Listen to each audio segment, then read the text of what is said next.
Utos po ni Presidente dahil galit na galit siya noon.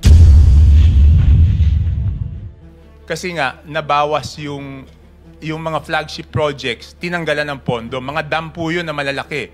Tinanggalan ng pondo. So, galit na galit siya noon. So, tinanggal sa NEP at pinalitan nga ng mga insertions. Okay. So, inalisan nila ng pondo yung flagship yes po. programs. Inalisan nila ng pondo yung flagship programs ng Pangulo. Alam ko, karamihan doon dam eh. So, galit na galit si Presidente. So, pinapahingi sa akin yung listahan. So, hiningi ko po yung listahan. Tapos, mas nagalit po si Presidente nung nakita niya yon. Sabi niya sa akin, ano bang pinagagagawa ng mga kasamahan mo sa Congress dito sa budget na to? Kasi nakita niya, meron ngang hindi pareho yung proponent tsaka yung distributor. So, obviously, yun na yung naririnig ko na binenta yung proyekto. For admission into the program. Yes, sir. Yes, sir. Noted. Thank you. Thank you. First on the list is Senator Erwin Tulfo. Thank you, Mr. Chair. To continue, I'd like to direct my question to Engineer Alcantara. Sabi niyo po, Engineer, na sa NEP pa lang, sa preparation pa lang ng National Expenditure Program, may kinakarga na po ng mga insertions sa NEP pa lang. Your Honor, nagpapasa na po ako before the NEP came kay Kong Saldi and kay Yusek Bernardo. So, doon pa lang sa NEP, meron na po mga insertions. Yes, Honor. Over and above ang tawag po. Mr. Chair, bisita natin ngayon si Congressman Toby Chanco na galing din sa Congress at may mga sinasabi siya before. Can you confirm this, Kong Toby, yung sinasabi niya na sa NEP pa lang may mga insertions na?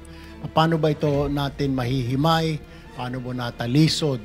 Or can you tell us the process? Ayon. Hindi ko po masasabi kung sa NEP pa lang ay may insertions na. No? Dahil ang pinaaral sa akin noon, ganito po yan. Ako po ay pinatawag sa meeting noong March 24, 2025, no? Sa Malacanang. At nahandun po si Presidente, si Sec Mina, at si Sec Manny Bonoan. Kasi po, ang problema po ni Sec Manny Bonoan is mag-election ban na, hindi pa na-award yung mga projects. Si Sec Mina naman, kinukulit daw siya ng House of Representatives na i-release na yung mga ang pinag-uusapan dito po yung FLR. Ito po yung pinahold na mga projects dahil nga nabawasan yung mga flagship projects ng executive branch at napunta dito sa mga insertions na to. So lahat po ng insertions, pinahold. Noong March 24, nung pagpunta ko sa meeting, nalaman ko na kaya pala ako nahandon is because yung House of Representatives, Your Honor, hindi pa binibigay yung listahan ng insertions. While the Senate, nalaman ko noon, nung January, nung hiningi, 3 days na bigay ng Senate. So sabay silang hiningan, yung Senate gave it within 3 days, yung House of Representatives hindi pa binibigay ng March 24. So ang role ko noon is hingin po sa House of Representatives. Mr. Chair, did they give you a reason bakit tumagal ng ganon? I mean, inabot ng, you said, ilang linggo? Hindi, March 24 po. So January, February, more than 2 months. 2 months binigay sa yung listahan? Hindi, 2 months wala pa po. Wala nung pa. March 24. Okay. So, tinanong ko kay Sec Mina, kanino ko hihingin?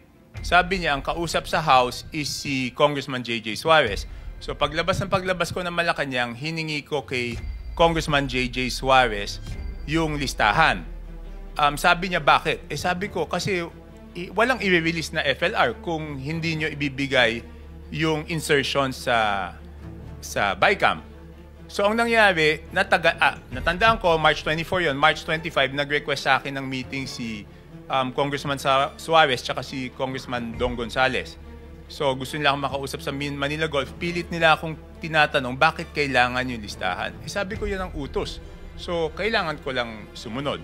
So, Che, sinong, when you say utos galing saan? Yung paghingi ng listahan? Oo. utos po ni Presidente dahil galit na galit siya noon kasi nga nabawas yung mga flagship projects, tinanggalan ng pondo. Mga dam po yun na malalaki, tinanggalan ng pondo. So galit na galit siya noon. So, Mr. Chair, yung pondo, para malinaw mo mga kababayan natin ng flagship, saan po galing ito? Yung pondo para sa flagship? hindi, nandun po yun sa Nandun proposal na, ng... proposal. Nasa NEP po yun. Oo. So, tinanggal sa NEP at pinalitan nga ng mga insertions. Okay. So, inalisan nila ng pondo yung flagship Yes po. programs. pinilisan nila yung pondo yung flagship programs ng Pangulo. Alam ko, karamihan doon dami. So, galit na galit si Presidente. So, pinapahingi sa akin yung listahan. So, hiningi ko po yung listahan. So, nabigay yan sa akin. Nung una, binigyan ako ng hard copy. Sabi ko, hindi ko naman mapapag-aralan kung hard copy yan. So, binigay sa akin yung soft copy, 3 installment. Meron pa silang huling ayaw ibigay, pero sabi ko, hindi ko masisimulan. So, Your Honor, so nung nakuha ko, ang una kong ginawa, kasi naririnig ko na yung sinasabi ni D.E. Alcantara na pag nakapagpasok ng budget, nakapag-insert, may kapalit. Yun po yung sinasabi ni D.E. Alcantara. So, siyempre, ako yung humingi ng listahan bago ko i-present ulit sa executive branch, sa Pangulo, kailangan sigurado ko dun sa listahan na yon. So, since nadidinig ko na yung may kapalit para sa insertion, ang ginawa ko is yung file na yon, yung Excel, pinadala ko kay Yusek Cathy Cabral sa DPWH. Sabi ko, Yusek, pakilagay mo kung sino yung district congressman. And then, binalik ko yung file kay Congressman J.J. Suarez, same file. Sabi ko, isulat nyo naman kung sino yung proponent o funder. So, nung nakuha ko po yun, pinagtapat-tapat ko kung sino yung proponent at sino yung congressional district. Dahil para sa akin po, Sen, Your Honor, kung hindi pareho yung proponent at hindi pareho yung congressional district, kaduda-duda, bakit ka congressman ka, bakit ka hihingi ng proyekto tapos hindi mo dadalin sa distrito mo? So, yun, pinagtapat-tapat ko yung Excel file tapos prinisinta ko doon sa Malacanang at a later date. April, checking ko lang kung yung phone ko kung ano April, ano yun. Tapos mas nagalit po si Presidente nung nakita niya yon. Sabi niya sa akin, ano bang pinagagagawa ng mga kasamahan mo sa Congress dito sa budget na to? Kasi nakita niya, meron ngang hindi pareho yung proponent tsaka yung distributor. So obviously, yun na yung naririnig ko na binenta yung proyekto. Kung Toby, Yes. hindi ko naman maintindihan, hindi ako naging congressman. Bakit mag-i-insert yung isang congressman ng ibang district sa ibang district? Ano yon? Para ano yon? Eh kasi po, ang duda ko doon, first of all, it's not logical. Di ba kami, congressman, kunyari, hihingi akong proyekto, syempre dadalhin ko sa nabotas. So since naririnig ko na yung bentahan, papaano ko ito representa sa Pangulo, tsaka kay Sec Mina, tsaka kay Sec Manny, na hindi naman ako yung masisisi. Kasi kung may mamali akong mabigay na impormasyon doon, ako masisisi, di ba? So, bentahan, congressman ang nagbebenta sa another congressman? Hindi ko na po alam kung sa congressman, kung sa contractor, sa kung saan binibenta. Pero naririnig ko na kasi yung 20%. Pero kaya ko lang ngayon binabanggit yan because previously wala akong proof. So ngayon po, doon sa testimony ni D. Alcantara, nagkadugtong na yung duda ko, ayun, naririnig ko, open secret naman yan eh. Dinig na open secret yan na yung 20% pag in-insert, may kapalit na, ano bang term na ginamit niya po? Hindi ko alam kung anong term na ginamit Okay. niya. So, halimbawa si Congressman A sa District 1 nag-insert para sa distrito o District 2 ni Congressman B. Hindi, sir. Ibig Sir, sabihin, Sen. hindi, ano lang to, Oo. hypothetical. Ano. Hmm. Si Congressman B, babayaran niya si Congressman A ng 20%? Hindi, maaaring hindi po siya eh. Kasi minsan hindi alam ng congressman na si... Sir, Sen Ping, pwede pong Mr. Chairman, pwede pakita lang yung file para mas ma-visualize. Minsan kasi hindi alam ng congressman eh. Yun yung tinatawag na sagasa. Magugulat na lang siya pagdating ng GAA na may pondo. Hindi, yung nauna muna. Yung naunang file, yung kay Congressman Saldico.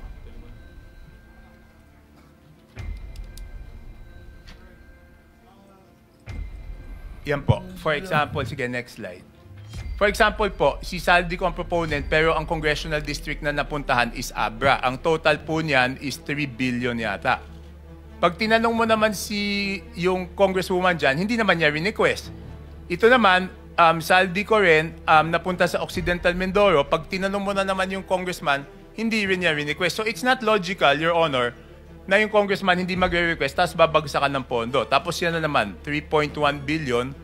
Ganon din. So ang total po niya, 13.8. Pero Mr. Chair, narinig natin kanina, kamakailan, kila Engineer Bryce, na yung tinatawag na sagasa.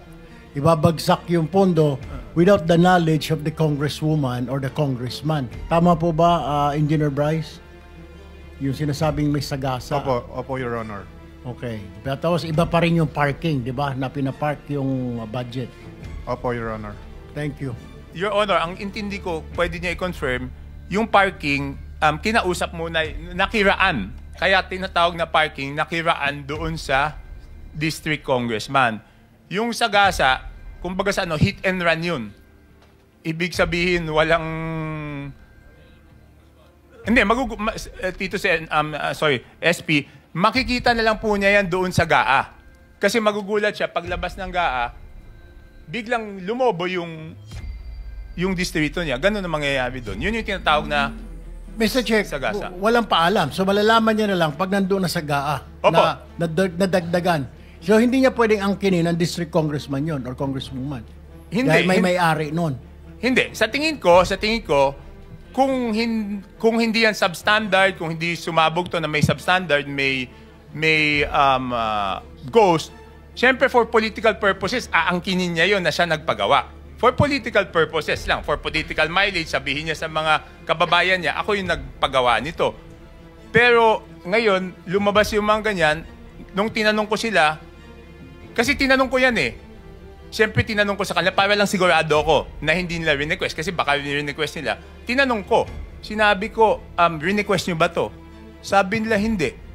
So yun, so nung prinisentan ko to kay Presidente, galit na galit talaga siya. Kasi Mr. paano daw nangyari yan? Just very quickly, Mr. Chairman, dun sa Yes. dulo no, 50 million, Zaldico, construction of building Nika Compound, Viluna Road, Barangay Pinyahan. 4th District yan, distrito ko yan sa Quezon City.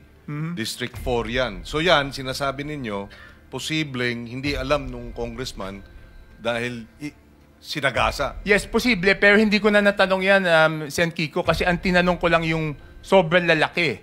Di ba yung 3 billion. So my conclusion was, kung yung malalaki hindi pinaalam, I just concluded na posible rin. Kaya ito pong mga to, itong 13.8 na to, tsaka yung 2 billion sa Ako Bicol, tsaka 2 billion sa BHW, ang ginawa po niyan, hindi na talaga pina-release totally.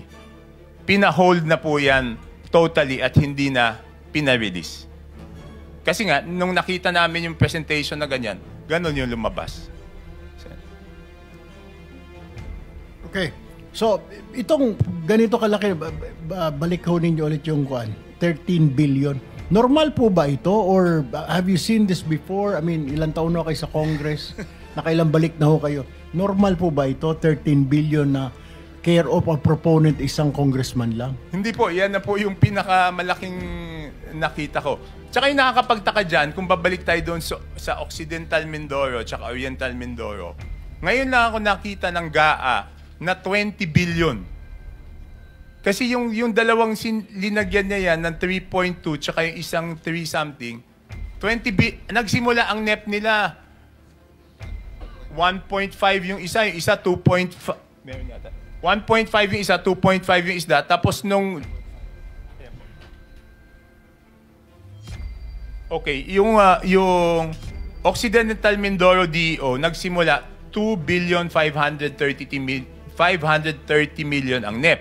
Paglalabas sa GAA, 20,999 million. Okay?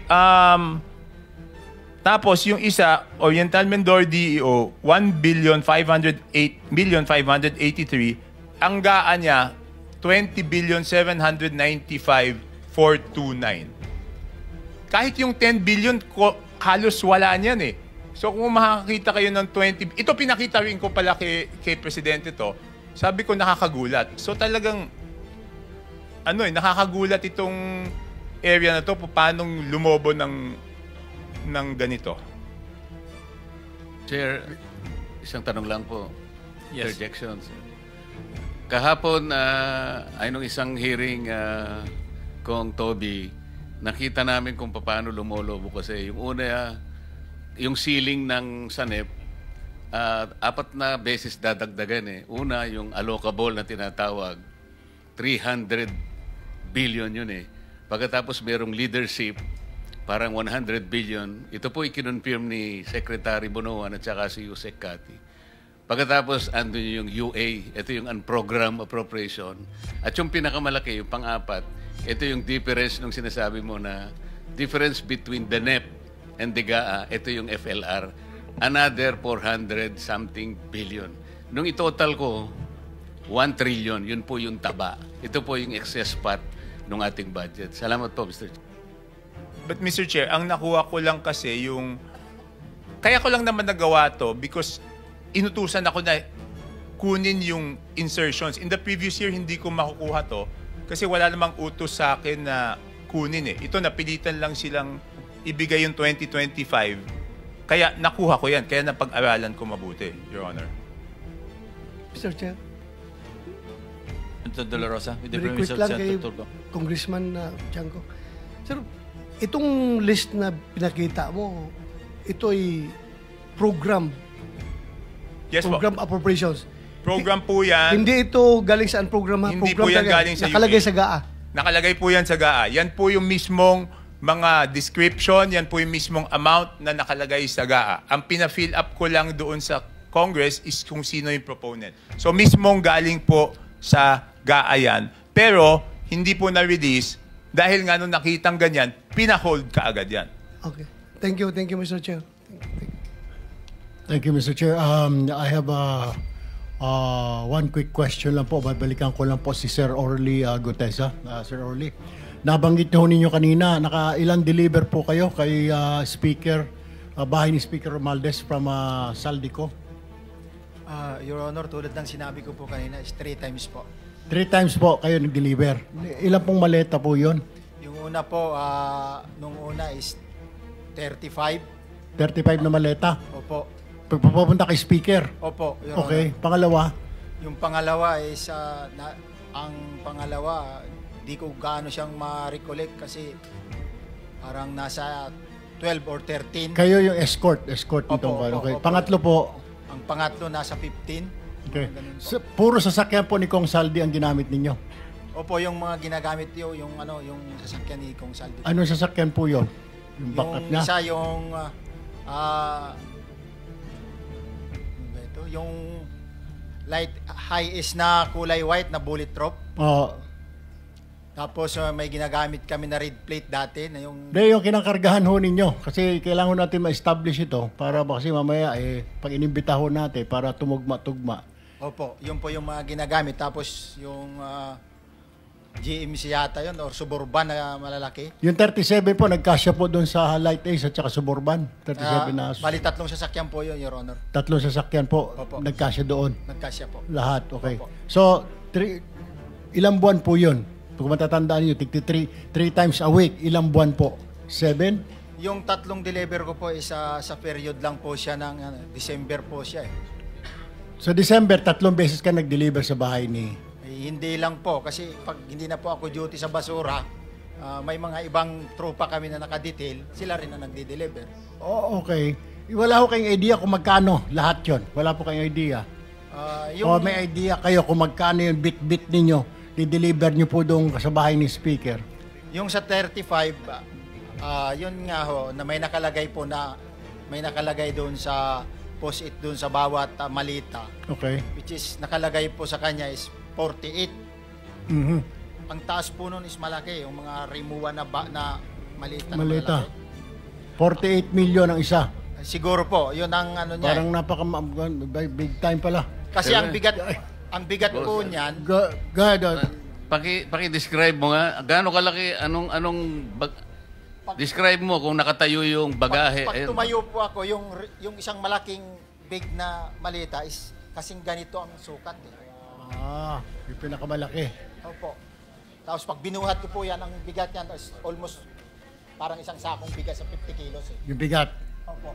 So binubuhat po ninyo, dito na-transfer po ninyo sa bahay. transfer sa other sasakyan po. Pag ano. Okay, so dalawa, tatlong sasakyan. Ganun po lagi. Yung mga 17, sumunod 18 po na mga maleta. 3 times a week. Yes, sir. Yun po yung actual na dutihan ko during the time. Pero yung iba, meron pang iba. Base doon po sa inyong group chat, may mga deliveries po kung wala po kayo. Yes, Your Honor. Okay. Mr. Chair, I will have one last question. Nagpadala po sa akin dito ng...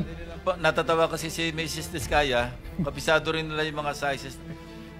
Ano po masasabi ninyo? Hindi, comment lang. Kasi Sige po. sanay di kayo mawak ng malaking pera eh.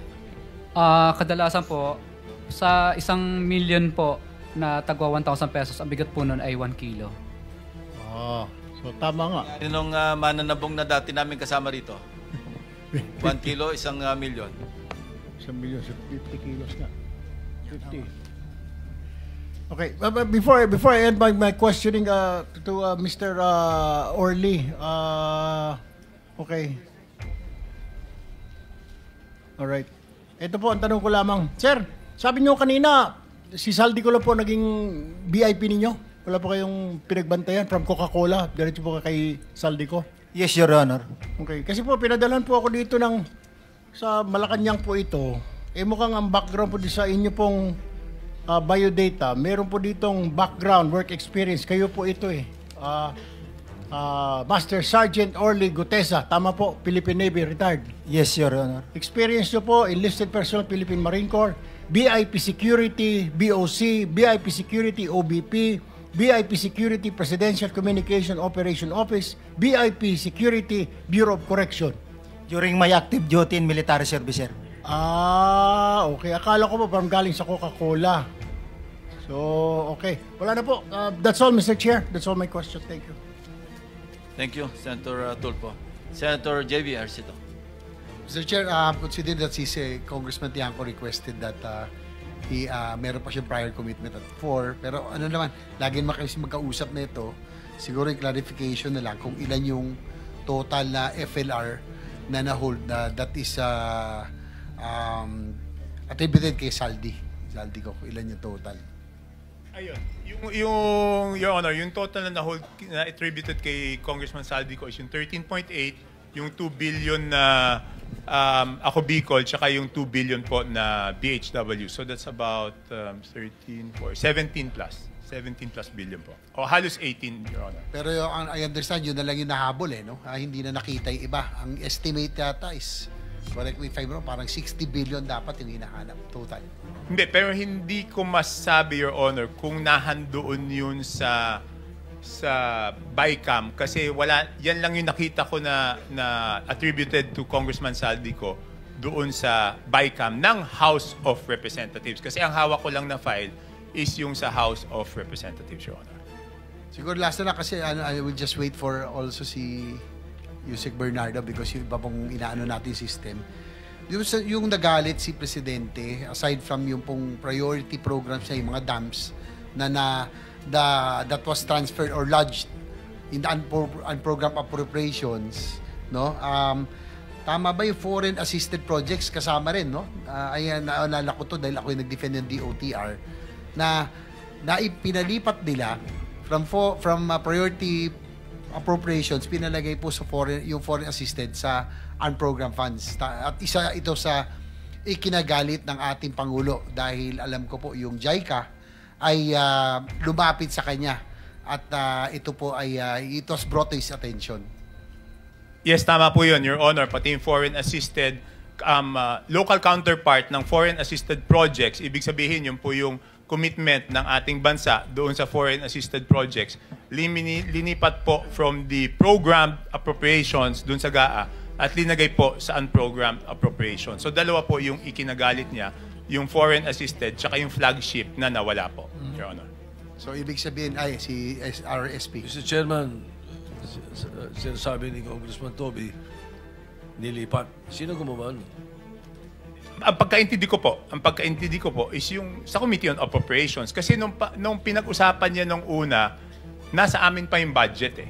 Nung una yung sinasabi po ni Senator JV na nagreklamo yung JICA, hindi pa po nagba-BICAM nun. So nasa House pa yung budget nun. So ang understanding ko, ang inireklamo is yung House version. Yun po yung understanding ko kasi alam ko nun hindi pa tapos yung Senate doon sa Senate version ng General Appropriations Act. Siguro last point na lang. Senator JB, bago ko mag-last point, isa lang kasi nagmamadali rin si Rev. Toby. Talaga pong magagalit ang Pangulo natin, Kong Toby, kasi hindi lamang siya foreign assisted projects, flagship project po ng Presidente. Maalala po ninyo, ito pong tinatanong ko kay Yusek Kati, na nandun po si Yusek Pangandaman, bakit ka ako sinulatan ka na huwag mong babawasan yung binigay na ceiling? From 79 million, gagawin mo 70. Kaya ang nangyari, Kong Toby, nung 2024, magagalit ang Pangulo, saga zero na eh. Wala nang natira eh. Ganun po yung ginagawa at talagang nilalagay po sa mga convergence projects. Yun po yung CSSP, SSP, SIPAG, BIP, LIP, kung ano-ano pa. Yun lang po. Salamat. Thank you. Tama po kayo, Your Honor. Kaya po nasabi niya nga na pangatlong taon na niya sa panunungkulan, hindi matapos-tapos yung mga malalaking proyekto kasi nga kinukuha lagi. So doon ka nalaman na hindi lang ito nung taon na yon mukhang nangyayari na in the past. So kaya talagang galit po siya. Dalawa po yung ikinagalit niya noon. Hindi lang po yung foreign assisted, hindi lang po yung flagship. Ang sabi niya po sa akin, anong pinagagawa ng mga kasamahan mo nung pinakita ko na hindi po match yung proponent tsaka yung district. Thank you, Senator Marcoleta. Si Senator Tulfo is reclaiming his time. Later, you'll be recognized again. Sorry, Mr. Chair. Kailangan ko lang kasi importante po ito. Balikan ko lang po si Gutesa, si Sir Orly. Kasi po, matibay po kayo na witness. Sa tingin ko po, may mga nag-question po ngayon. Kaya kayo po ang una nagturo talaga dito po kay Speaker Romualdez. So I want to make sure po, pag binalikan ho tayo, tatayo po yung mga sasabihin po ninyo. Tama po. Kailangan ko pong tanungin, sir, anong year po ba kayo nag-retire? June 30, 2020, sir. June 30, 2020. Pakipakilala mo nga po, sir, mga naging boss mo sa BIP Security. Doon po sa Bureau of Customs, sino po? Nung Your Honor, sa Bureau of Customs 2011 to 2013, Commissioner Rafi Biason. Si Rufi Biason, opo. Alright. Pagkatapos po noon, saan po kayo napunta? Pagkakaalala ko, Your Honor, is napunta ako kay Vice President Jijomar Binay. Okay. Pagkatapos po noon, sa PCOO naman, anong year po kayo doon? Noong 2016, napunta naman ako kay Secretary Martin Andanar, Your Honor. Okay. Kay Secretary Martin Andanar. Yes, Your Alright. Honor. After po noon, saan po kayo? Bumalik po Active duty pa rin po kayo, ano po? Yes, Your Honor. Nire-request po kayo. Bakit po gano'n? Papalit-palit. Hindi pa kayo, parang hindi po kayo tumatagal sa isang office. May problema ho ba? Natatapos po yung sa BOC po, yung nagkaroon po ng kaso si Commissioner Biason. So, doon po kami naghiwalay-hiwalay.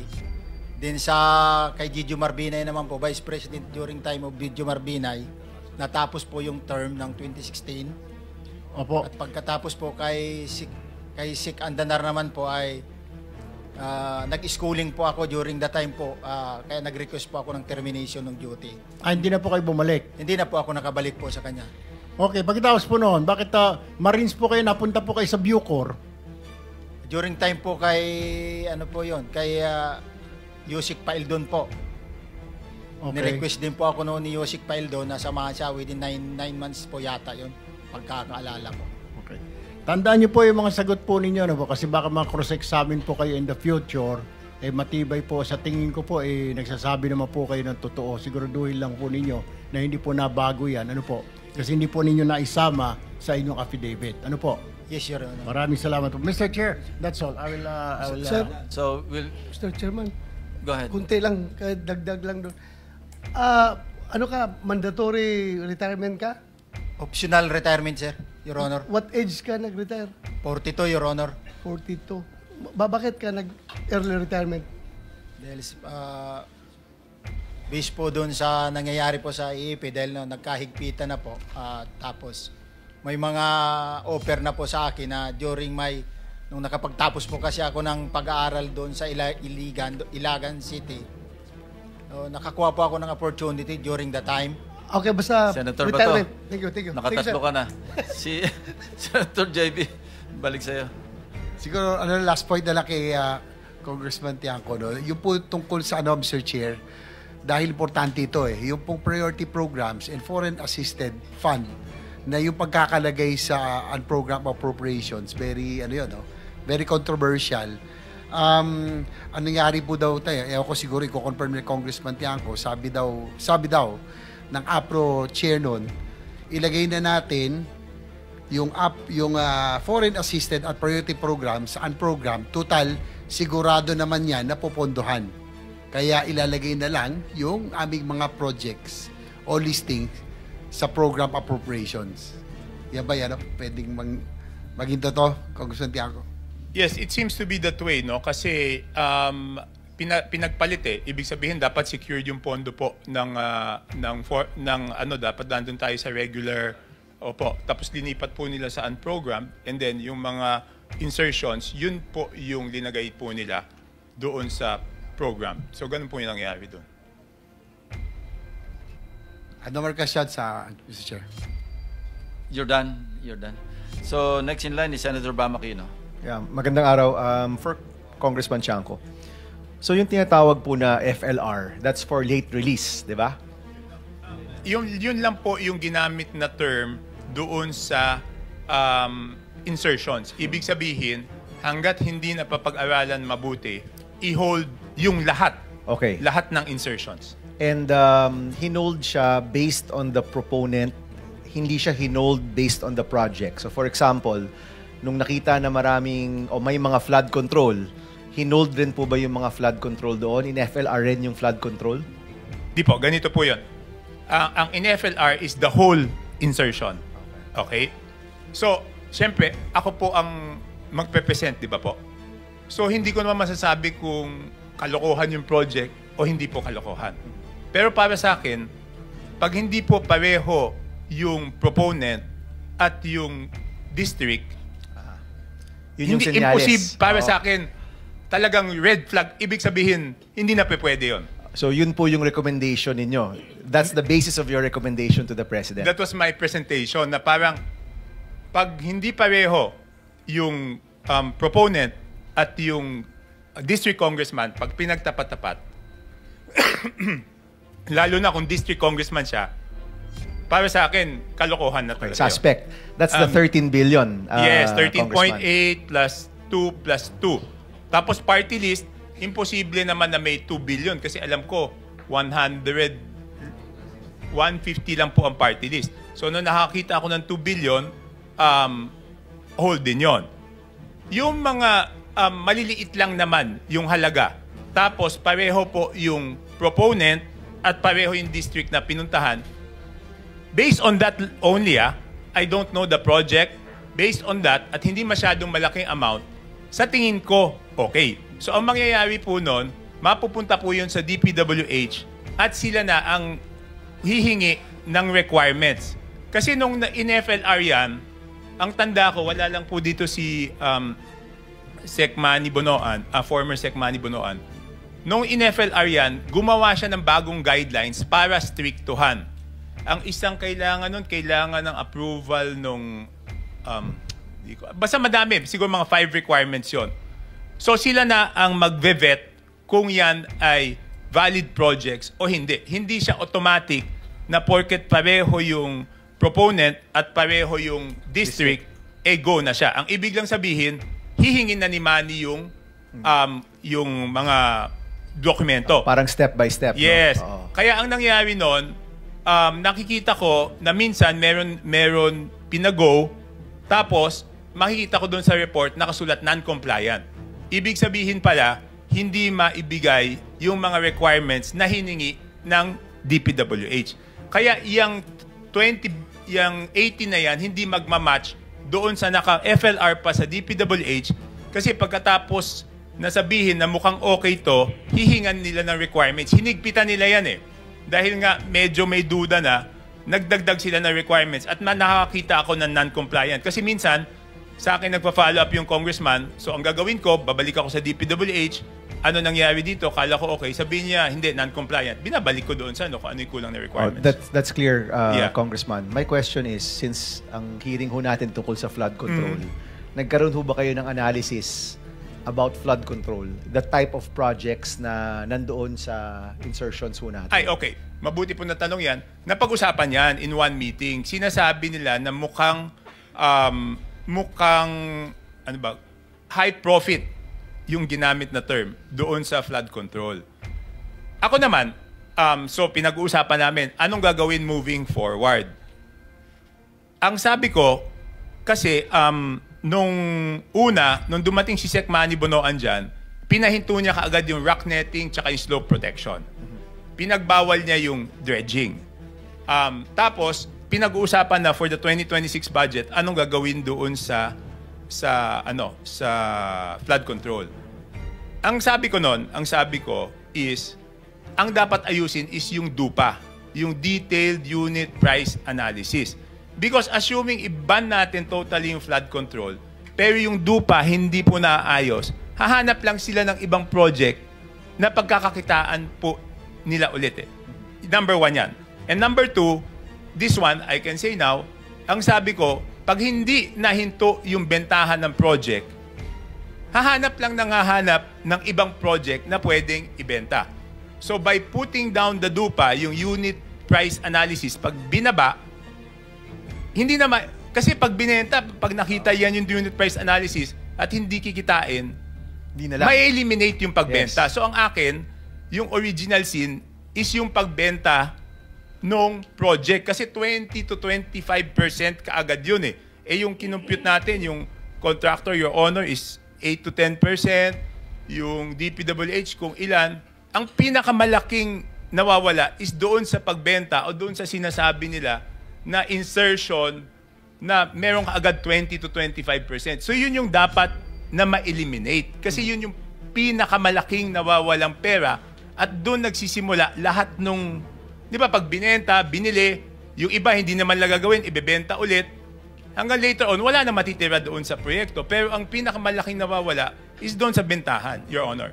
Sorry, just for a last question, Yes, sir. kay Congressman Chanco. So napag-usapan na baka dapat wag munang i-release itong flood control kasi hindi ni-release si rock netting, hindi ni-release si slope, hindi ni-release si dredging, di ba? Hindi. Ang napag-usapan is, yung nasa 2025 budget is pag-aaralan muna ni Sec Bonoan. I see. Kung legitimate. Kasi meron ako natatandaan doon, hindi ko lang alam kung anong district, sorry. Meron doon, hindi lang flood control. Merong mga projects doon na kahit hindi flood control, sinasabi ni Sec Bonoan, wag na natin ituloy. Which ones are these, Congressman? Hindi ko na matandaan specifically sa dami nung proyektong yun eh. At kumbaga, nakita pa lang niya, alam niyang alanganin na. Hindi, kasi hindi nakaka-comply doon sa additional requirements na linabas ng When they DPWH. asked for requirements, hindi makapagbigay, so wag na lang. Yes, yung linagyan nila yun ng mga, hindi ko alam kung barangay clearance ba yun, tapos yung DNR permit. Madami. I think it was 5 requirements. Sana matanong lang yung DP, mas alam po nila yon.